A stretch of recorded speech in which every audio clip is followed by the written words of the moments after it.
بسم اللہ الرحمن الرحیم وبہ نستعین انہ خیر ناصر و معین وصلی اللہ علی محمد و آلہ الطاہرین۔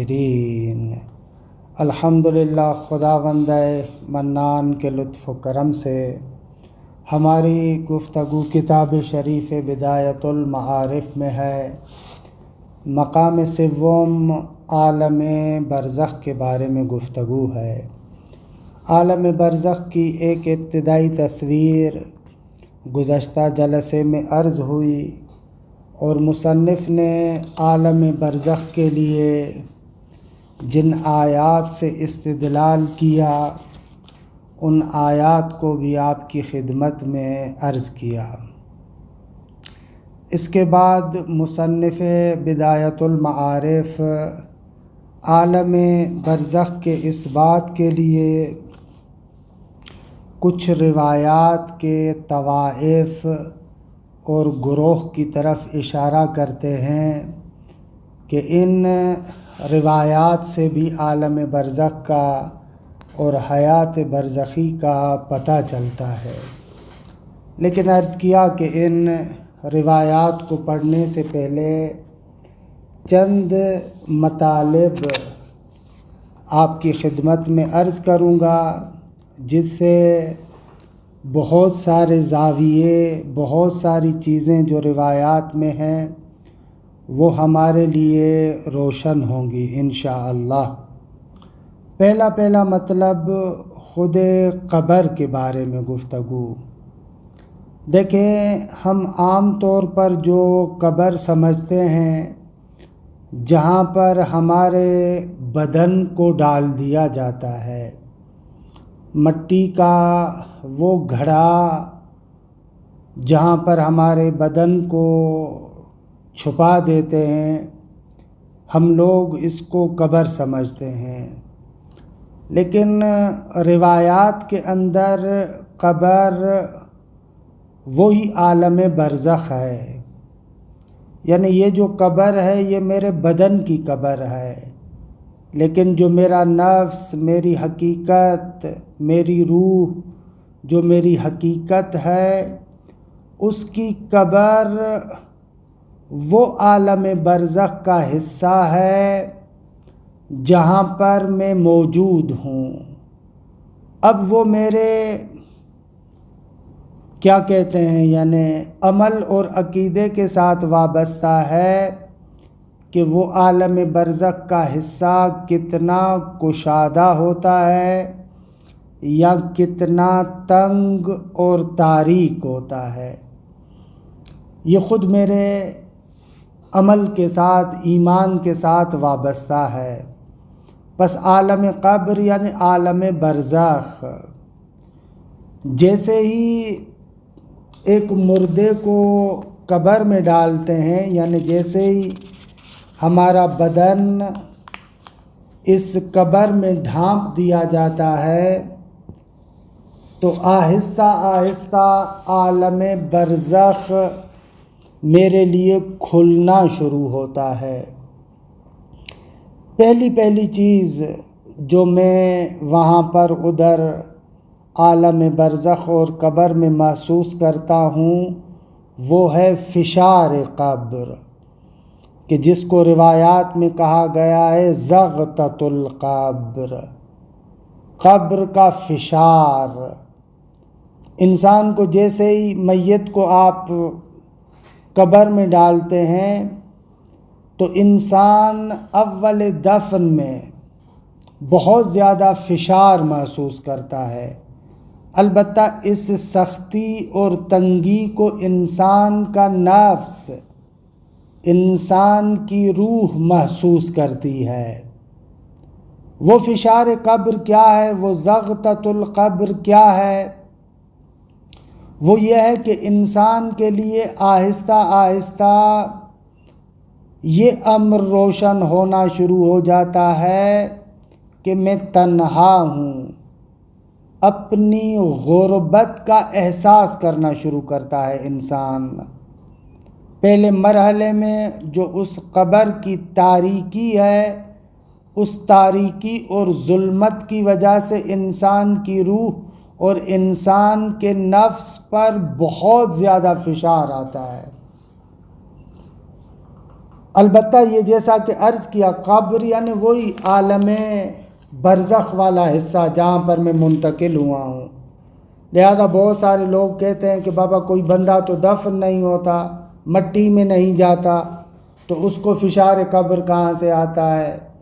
کسی بندے کا بدن تو ریزہ ریزہ ہو گیا، اب اس کے لیے فشار قبر کیا ہے؟ نہ، یہ لوگ زغطۃ القبر اور فشار قبر سے اس طریقے سے احساس کرتے ہیں کہ گویا کہ انسان کے بدن پر جو مٹی آ رہی ہے لہذا فشار کو محسوس کر رہا ہے۔ نہ میری جان، فشار قبر اور قبر کی جو سختی ہے، اس سے مراد وہی جو انسان کی روح اس عالم برزخ میں پہلے مرحلے میں جاتی ہے، غربت کا احساس کرتی ہے، وہاں پر پھر انسان کے اپنے اعمال تاریکی کی شکل میں ظاہر ہوتے ہیں، چاہے انسان کی وہ بد اخلاقی ہو، چاہے وہ انسان کی تہمتیں لگانا ہو، چاہے وہ انسان کا طہارت اور نجاست کا خیال کرنا نہ ہو۔ خب یہ چیزیں انسان پر فشار قبر لاتی ہیں۔ امام صادق علیہ الصلوۃ والسلام کی روایت ہے نا فروع کافی میں کہ مولا فرماتے ہیں کہ پیغمبر ختمی مرتبہ صلی اللہ علیہ وآلہ وسلم سعد بن معاذ کے جب جنازے میں تھے تو سعد بن معاذ کے جنازے میں 70,000 ملائکہ تشییع کے لیے آئے ہوئے تھے۔ پیغمبر دفن کرنے والے ہیں، لیکن جب دفن کیا تو پیغمبر فرماتے مثل سعد یضم، سعد جیسے بندے پر بھی فشار قبر آ رہا ہے، جو اسلام کے اندر اتنا خوبصورت رول پلے کر چکا ہے کہ روایات میں ہے کہ حضرت سعد بن معاذ کا اپنے خانوادے کے ساتھ برتاؤ اچھا نہیں ہوتا تھا، تو اس وجہ سے فشار قبر تھا۔ تو پہلے مرحلے میں انسان اس قبر پر توجہ کرے اور اس فشار قبر کو سمجھے۔ دوسرے مرحلے میں جیسے ہی مردہ دفن ہوتا ہے، آہستہ آہستہ اس کی غربت اور تنہائی شروع ہونا شروع ہو جاتی ہے، آغاز ہو جاتا ہے۔ اسی لیے ہمارے یہاں روایات میں کہا گیا ہے کہ جب آپ دفن کر لیں تو فوراً اس جگہ کو نہ چھوڑیں، کچھ مدت اس قبر پر بیٹھیں، قرآن پڑھیں، دعائیں پڑھیں، تاکہ وہ احساس انس کرے۔ جیسے ہی دفن کرنے والے آہستہ آہستہ جانا شروع کرتے ہیں اور فضا تاریک ہونا شروع ہو جاتی ہے تو مردے کی غربت اپنے اوج پر پہنچ جاتی ہے، اور معمولاً یہ وہ والا مرحلہ ہے کہ برزخی آنکھ انسان کی کھل جاتی ہے، اپنے آپ کو اس مادی بدن سے ہٹ کر ایک مثالی بدن اور قالب میں محسوس کرتا ہے۔ انسان کے لیے وہاں پر ایک جدید اور نئی فضا کھل جاتی ہے۔ وہ جو ملائکہ الہی ہیں وہ اس سے سوال کرنے کے لیے آتے ہیں کہ روایات میں ہے کہ شب اول قبر بہت ہی سخت شب ہے، مستحب ہے کہ صدقہ، نماز، ہدیہ میت کی طرف سے دیں۔ اچھا، ایک نقطہ کہ جس کے بارے میں تھوڑی سی توضیح دینا چاہوں کہ یہ جو سوال و جواب ہے قبر میں، یہ بھی مقصد یہ نہیں ہے کہ جس طریقے سے عام طور پر میں آپ سے سوال کر رہا ہوں آپ جواب دے رہے ہیں، معلومات کا سوال و جواب نہیں ہے، بلکہ قبر میں جو سوال و جواب ہے در حقیقت انسان کے باطن سے سوال و جواب ہے۔ بعض اہل معرفت کہتے ہیں کہ یعنی کأنہ ملائکہ کا یہ کام ہے کہ انسان کے قلب کی کھڑکی کو کھول دیتے ہیں، پھر انسان کے قلب کے اندر جو کچھ ہے اس کو آئینہ کر کے اس کے سامنے پیش کرتے ہیں۔ یہ سوال و جواب در حقیقت انسان کے درون اور باطن کو آشکار کرنا ہے۔ یہ سوال و جواب ایک امر حقیقی اور تکوینی ہے، یعنی ایسے نہیں ہے کہ مردے کے ہاتھ میں ہے کہ صحیح جواب دے، غلط جواب دے، جھوٹ بولے، نہ۔ فرشتہ وہ جو سوال و جواب کرنے کے لیے آتا ہے، اس کے باطن کو اس کے سامنے کھولتا ہے۔ انسان نے اس دنیا میں اپنے دل کے اندر جو کچھ بھر کے رکھا ہے، فرشتہ فقط اسے آشکار کرتا ہے، کھولتا ہے۔ وہ عقیدہ، وہ معرفت جو اس کے کے جان کے اندر پوشیدہ ہے، اس کو یہ کھولتا ہے، یہ کام کرتا ہے وہ فرشتہ۔ اچھا، جو باطن انسان کا کھلتا ہے اور وہ چیزیں انسان کے سامنے آتی ہیں، تو کأنہ وہ آئینہ ہے، اسی آئینے میں ملائکہ کو بھی دیکھتا ہے۔ اگر اس کا باطن خوبصورت ہے تو وہ جو سوال و جواب کرنے والا ملک ہے وہ خوبصورت شکل میں ظاہر ہوتا ہے، اور اگر انسان کا وہ باطن کثیف ہے تو وہ فرشتہ بھی کثیف شکل میں نظر آتا ہے۔ در حقیقت وہ فرشتہ کثیف نہیں ہوتا، اس کا باطن اتنا گندا ہے کہ وہ فرشتہ بھی اس میں اسی طریقے سے دکھ رہا ہے۔ یعنی دوسرے لفظوں میں یہ عرض کرنا چاہ رہا ہوں کہ یہ جو قبر میں سوال و جواب ہے، در حقیقت اس کے اعتقادات اور اعمال کا ملکوتی جلوہ ہے جو انسان کے سامنے ظاہر ہوتا ہے۔ اگر عقیدہ اور عمل بہت اچھا ہو تو قبر نورانی ہو جاتی ہے۔ اب جتنا عقیدہ اچھا ہوگا، جتنا عمل اچھا ہوگا، قبر اسی مقدار میں وسعت پیدا کرے گی اور اس میں نورانیت آئے گی، اور جتنا عقیدہ باطل ہوگا، عمل خراب ہوگا، وہ قبر میں اتنی ظلمت اور تاریکی انسان کے سامنے آئے گی۔ وہ ملائکہ الہی اس کو ملائکہ عذاب کی شکل میں نظر آئیں گے۔ یہ معنی ہے سوال و جواب کا جو قبر میں ہوتے ہیں۔ اچھا، یہاں پر ایک مسئلے کی طرف اشارہ کروں کہ بالآخر قبر میں جو سوال و جواب ہوں گے ان کی مقدار کیا ہے، کس سے ہوں گے، کیا کیا پوچھا جائے گا۔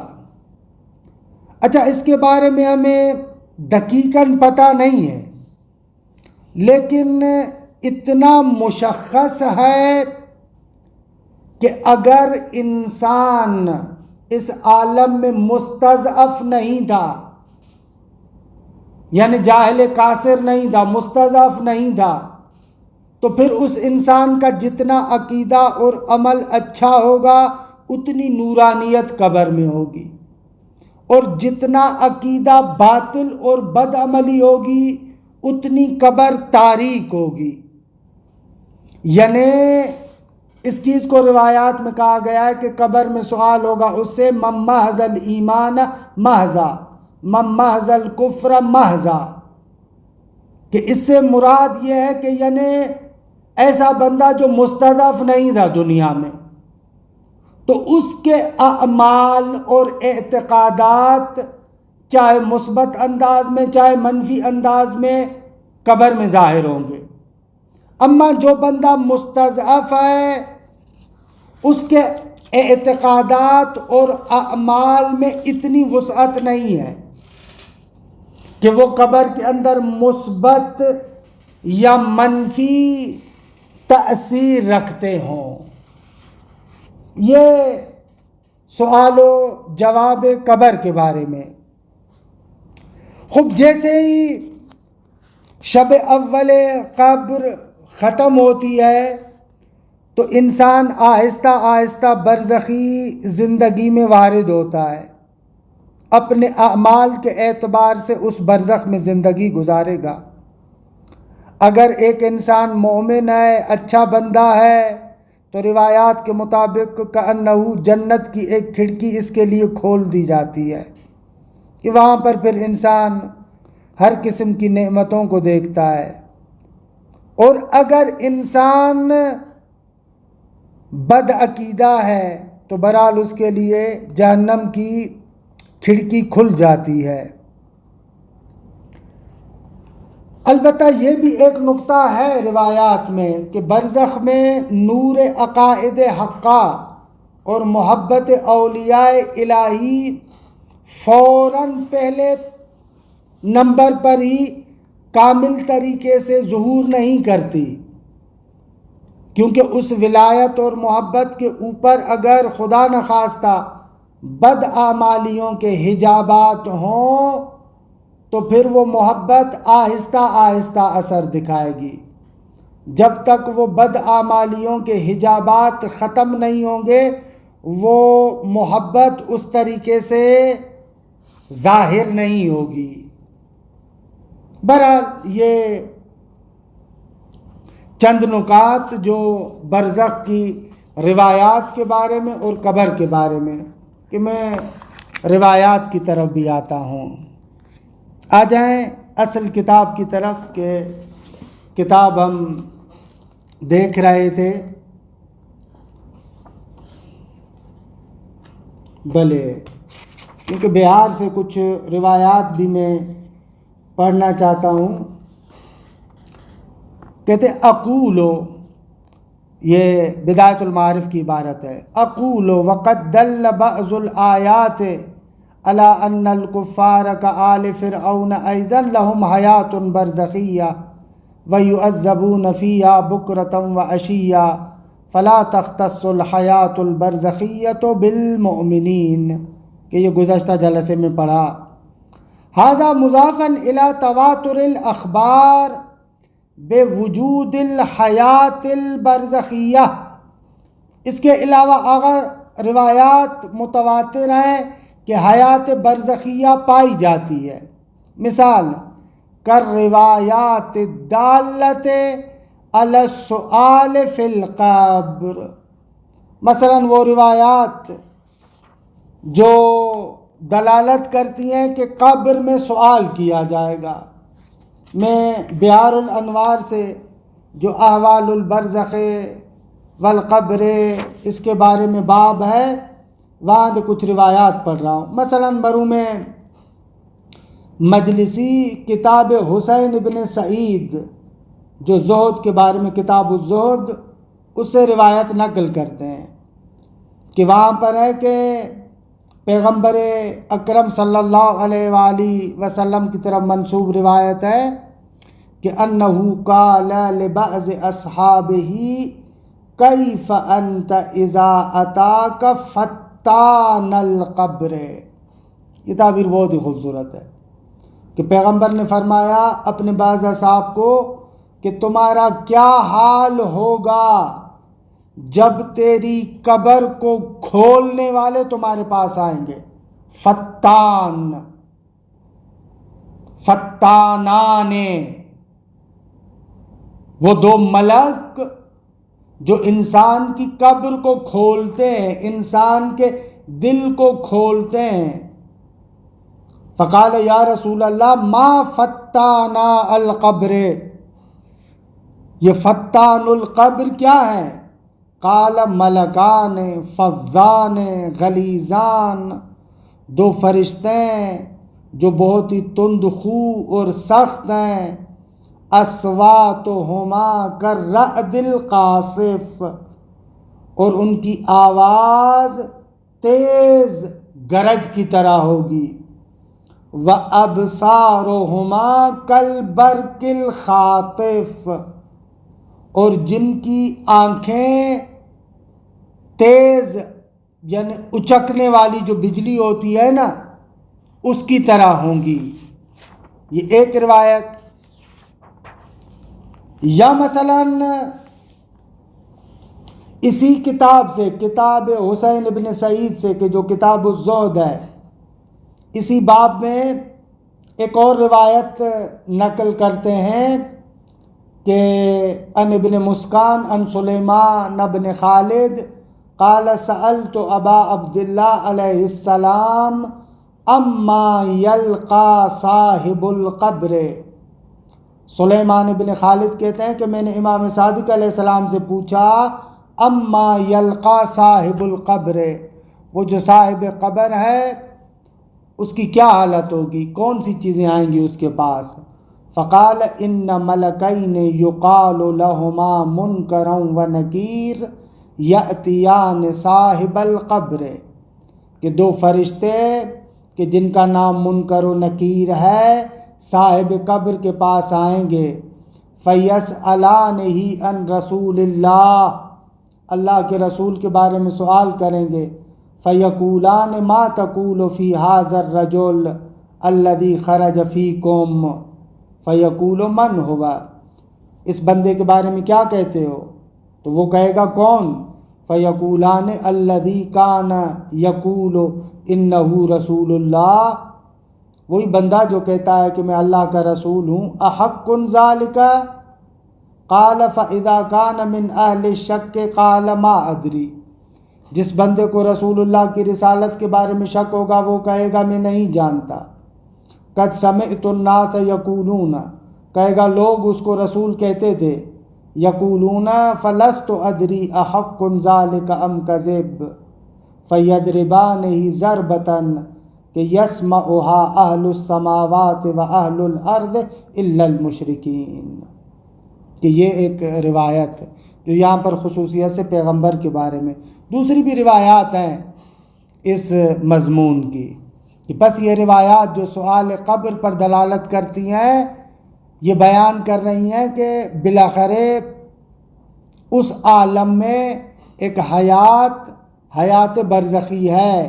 بہت ساری روایات ہیں، میں نے نمونے کے طور پر ایک آدھ روایت کو لیا، یا مثلاً امالی صدوق سے اسی روایت کے نیچے ذکر کرتے ہیں کہ اذا مات المؤمن شیعہ 70,000 ملک الی قبرہ، جب ایک مومن مر جاتا ہے تو 70,000 ملائک اس کی تشییع کرتے ہیں، فاذا ادخل قبرہ اتاہ منکر و نکیر، جب اس کو قبر میں ڈالا جاتا ہے تو منکر و نکیر اس کے پاس آتے ہیں، فیقعدانہ ویقولان لہ، اسے بٹھاتے ہیں اور اسے کہتے ہیں من ربک وما دینک ومن نبیک، تو وہ جواب دے گا فیقول ربی اللہ ومحمد النبی والاسلام دینی، تو فیفسحان لہ فی قبرہ مد بصرہ، تو اس کی قبر اتنی وسیع ہو جاتی ہے جہاں تک انسان کی دید جائے،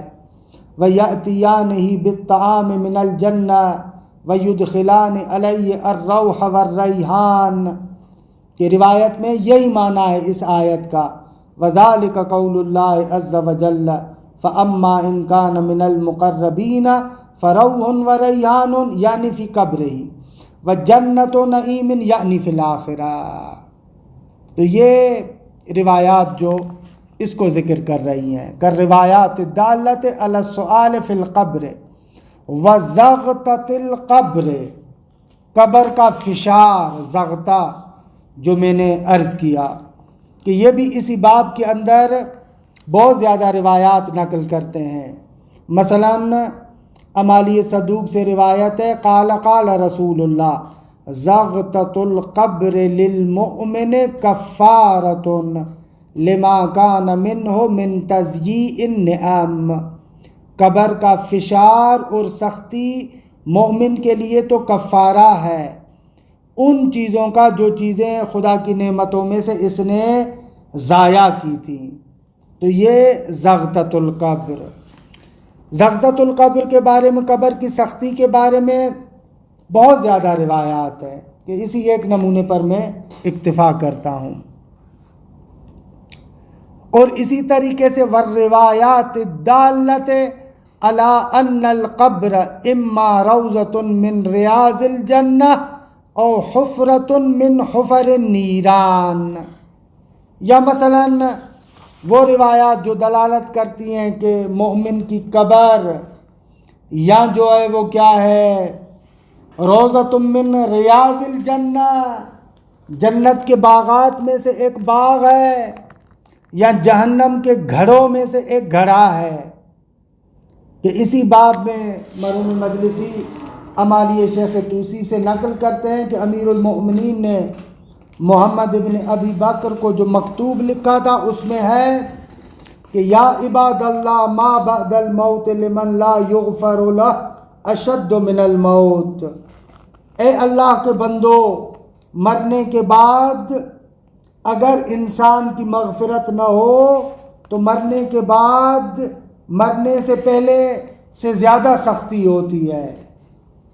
القبر فاحذروا ذیکہ، قبر خبردار ڈرو اس کی تنگی سے، وضنکہ وظلمتہ وغربتہ، اس کی تنگی سے، اس کے فشار سے، اس کی تنہائی سے، اس کی تاریکی سے ڈرو۔ ان القبر یقول کل یوم، مولا فرماتے ہیں کہ قبر ہر دن کہتی ہے انا بیت الغربہ، میں غربت کا گھر ہوں، انا بیت التراب، میں مٹی کا گھر ہوں، انا بیت الوحشہ، میں وحشت کا گھر ہوں، انا بیت الدود والحوام، میں کیڑے مکوڑے ان چیزوں کا گھر ہوں۔ کہ یہاں پر روایت میں کہ والقبر روضۃ من ریاض الجنہ او حفرۃ من حفر النیران، قبر یا جنت کے باغات میں سے ایک باغ ہے یا جہنم کے گھڑوں میں سے ایک گھڑا ہے۔ ان العبد المؤمن اذا دفن قالت له الارض مرحبا واهلا قد كنت ممن احب ان تمشي على ظهري، کہ دیکھیے آگے بھی روایات چلتی ہیں کہ یہ ایک روایات کا بخش جو دلالت کرتی ہیں بالآخر کہ عالم برزخ ہے۔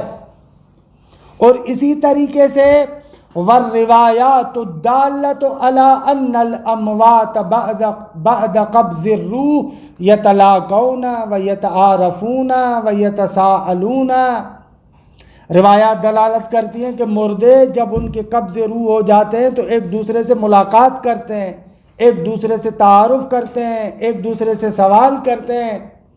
کما ان ابی عبداللہ علیہ السلام، امام صادق علیہ السلام سے روایت ہے اذا مات المیت اجتمعوا عنده، جب کوئی بندہ مر جاتا ہے تو ارواح اس کے پاس اکٹھے ہوتے ہیں۔ فسألوه امن مضى وامن بقي، اس سے پوچھتے ہیں فلاں کا کیا ہوا، کون گیا کون بچا۔ فإن كان مات ولم يرد عليهم، اگر کسی کے بارے میں پوچھا اور اس نے کہا کہ وہ تو مجھ سے پہلے مر گیا تھا، ولم يرد عليهم، اور ان مومنین کے پاس نہیں پہنچا تھا، تو قالوا قد ہوا، پس وہ گیا نیچے جہنم کے گھڑے میں۔ وَيَقُولُ بَعْضُهُمْ دَعُوهُ حَتَّى يَسْكُنَ مِمَّا مَرَّ عَلَيْهِ مِنَ الْمَوْتِ، بعض کہیں گے کہ بھئی تھوڑی دیر اس بیچارے کو چھوڑو، موت کے جو احوالات اور جو سختیوں کو دیکھ کر آیا ہے وہ کچھ سختیاں گزرنے دو۔ اسی طریقے سے والروایات الدالۃ علی ان الاموات یأنسون بمن زار قبورہم وَيَدَّعُونَ فِي حَقِّ الْأَحْيَاءِ، روایات وہ جو دلالت کرتی ہیں کہ مردے اس بندے سے مأنوس ہوتے ہیں جو ان کی قبر کی زیارت کرتا ہے، جو ان کی قبر پر آتا ہے اس سے وہ لوگ کیا ہوتے ہیں، مأنوس ہوتے ہیں۔ اور جو زندوں میں مثلاً ان کے حق کے بارے میں دعا وغیرہ کرتا ہے تو اس کو بھی اچھے الفاظ سے یاد کرتے ہیں۔ کہ ایک روایت ہے بہت ہی خوبصورت، انہوں نے بھی نقل کی ہے، نیچے آ رہی ہے، میں اس کو یہیں پر پڑھ رہا ہوں۔ یہ روایت بہت ہی خوبصورت ہے، امالی شیخ توسی میں ہے کہ ان ابن زبیان، نیچے آ رہی ہے یہ روایت۔ قال کنت عند ابی عبداللہ علیہ السلام، میں امام صادق علیہ السلام کی خدمت میں تھا۔ فقال ما یقول الناس فی ارواح المؤمنین بعد موتہم، امام نے فرمایا کہ لوگ کیا کہتے ہیں کہ جب مومنین مر جاتے ہیں تو ان کے ارواح کہاں جاتے ہیں؟ قلت یقولون فی حواسل طیور خضر، حواسل کا معنی ہے یعنی وہی جو پرندے کے لیے ایک گجی ہوتی ہے، ہم تو گجی کہتے ہیں، جو معدے کی جگہ پر ہوتی ہے جہاں پر وہ چیزیں اکٹھی ہوتی ہیں۔ فقال سبحان اللہ مومن اس پرندے کی اس گٹھلی میں چلا جاتا ہے. سبحان اللہ المؤمن اکرم علی اللہ من ذالک اذا کان ذالک اتاہ رسول اللہ وعلی وفاطمۃ والحسن والحسین ومعہم ملائکۃ اللہ عز وجل المقربون. مومن جب قبر میں آتا ہے پیغمبر امیر المومنین جناب سیدہ حسنین اس کے پاس آتے ہیں، ان کے ساتھ ملائکہ مقربون ہوتے ہیں. فإن انطق اللہ لسانہ بالشہادۃ لا بالتوحید وللنبی بالنبوۃ والولایۃ لأہل البیت. اگر خدا نے اس کی زبان کو کھولا اپنی توحید کی شہادت کے لیے، پیغمبر کی نبوت کے لیے اور اہل بیت کی ولایت کے لیے، شہد علی ذالک رسول اللہ وعلی وفاطمۃ والحسن والحسین والملائکۃ المقربون معہم، یہ سب گواہی دیں گے.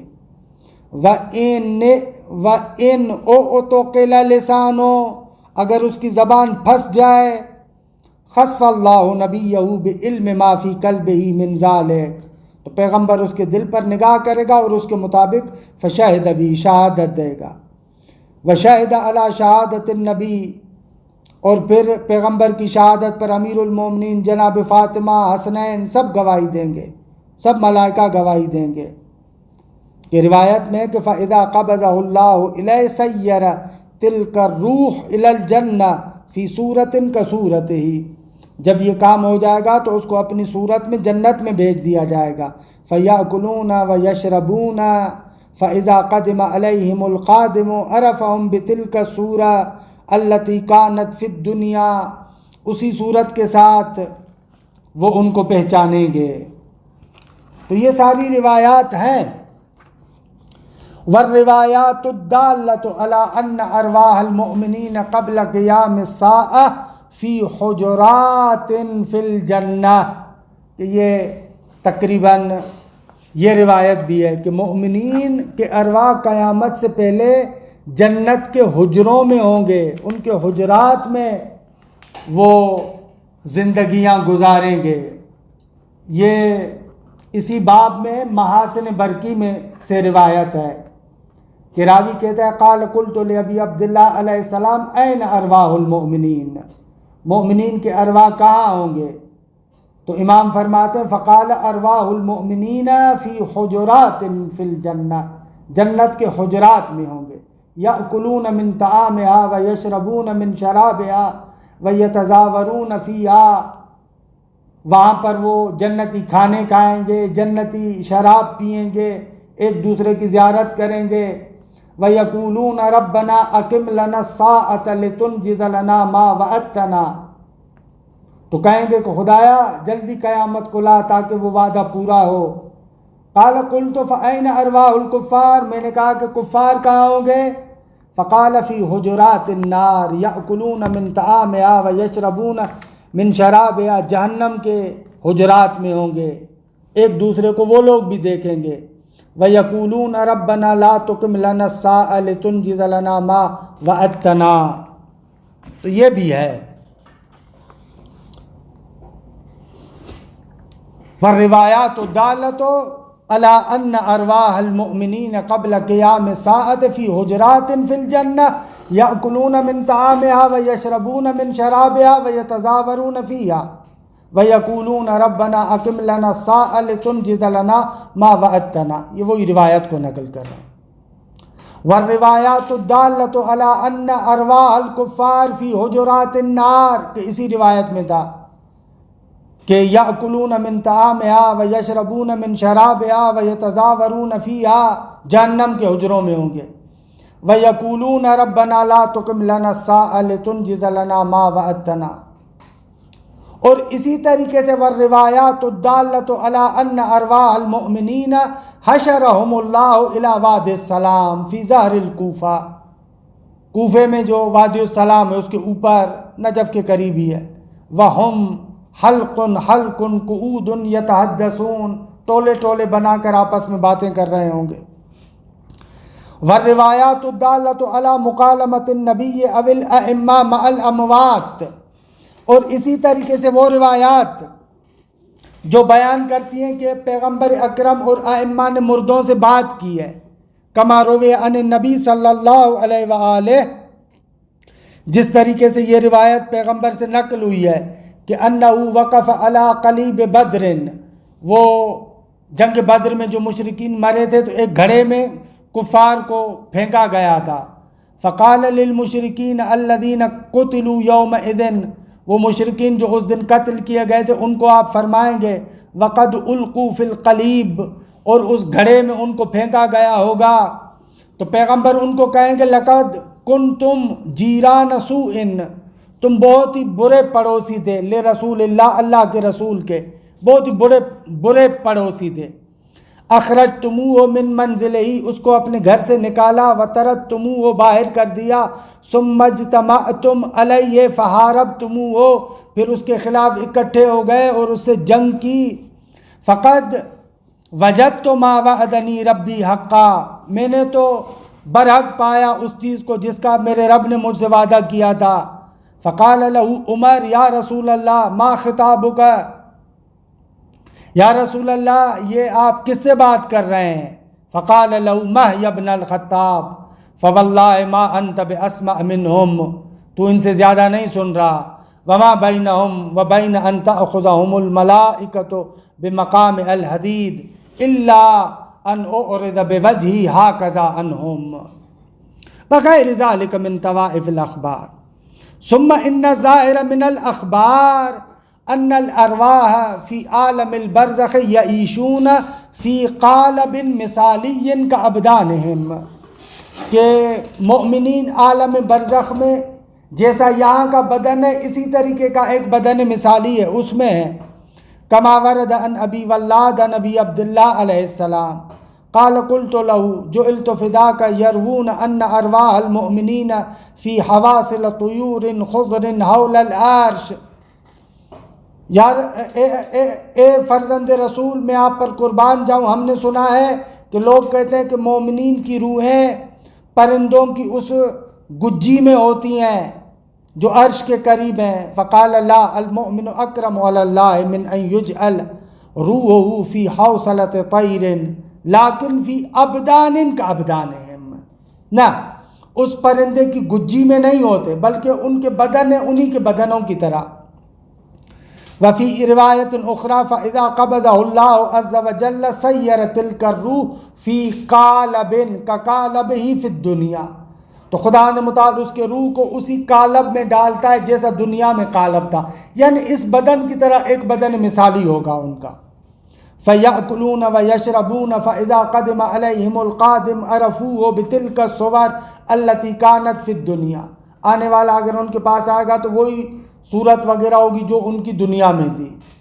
بس فَالْحَيَاةُ الْبَرْزَخِيَّةُ مُسَلَّمَةٌ لَا مَجَالَ لِلتَّشْكِيكِ فِيهَا، برزخی حیات ایک مسلم حقیقت ہے کہ جس میں ذرہ برابر ڈاؤٹ اور شک کی بات نہیں ہے. یہ عالم برزخ کے بارے میں کچھ مباحث اور بحار الانوار میں حتماً جو احوال البرزخ والقبر کی روایات ہیں ان روایات کو ملاحظہ کریں کہ کچھ روایات میں نے آپ کی خدمت میں عرض کی. وصلی اللہ علی محمد و آلہ الطاہرین.